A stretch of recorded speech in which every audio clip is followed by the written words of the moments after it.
Hello, and welcome to this Trailing channel video. In this film, we're going to take a look at Roman numerals, something that you still see used fairly widely today.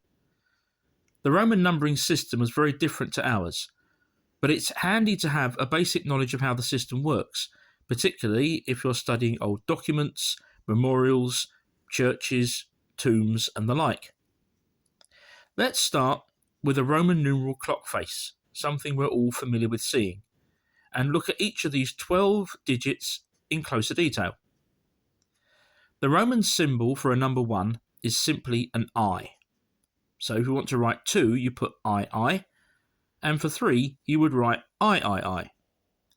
As we saw on the clock face just now, you can write 4 as III, but the normal thing to do is to write it like this: 1 before 5, IV.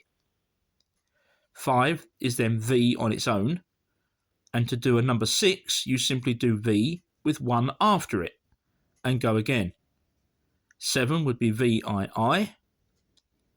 8 would therefore be VIII, and then we come to number 9, where you need to remember that the Roman symbol for 10 is X.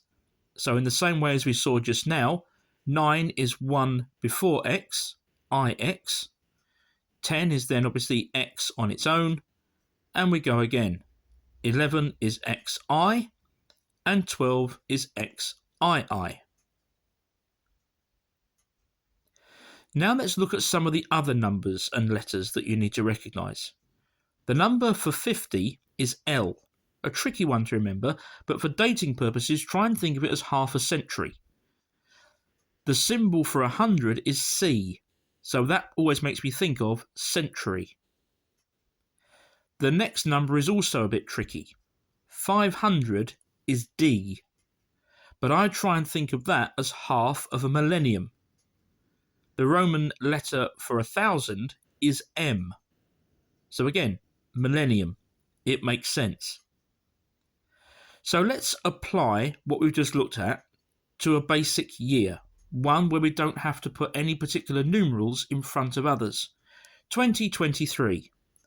Well, the first thing that we need to think about is that we have 2 millenniums. So we're going to write M for the first one, and then just add another M for the second one. To get 20, we need to apply not just one X, but 2. That gives us 2020. And then we simply need to add the 3 following years. I for 2021, I for 2022, and then III at the end there for 2023. Now let's have a look at a slightly more complicated year like 1992, where we do have to think about putting lower value numerals in front of higher value ones. To start with, we only have 1 millennium to think about, so we simply put M. We then need to put a C, because we need to apply a century before the second millennium. So to get 1900, we write MCM. Then we need to think about 90. Well, what we need to do there is to take 10 years off of a century, 1990. And then we simply add I and I to get 1992. I hope you found this video interesting and informative. Do please like, subscribe, and also press the notification bell to be informed about more videos coming up on the channel. And also, if you'd like to leave a comment, please do so. Thank you very much indeed for watching. Bye for now.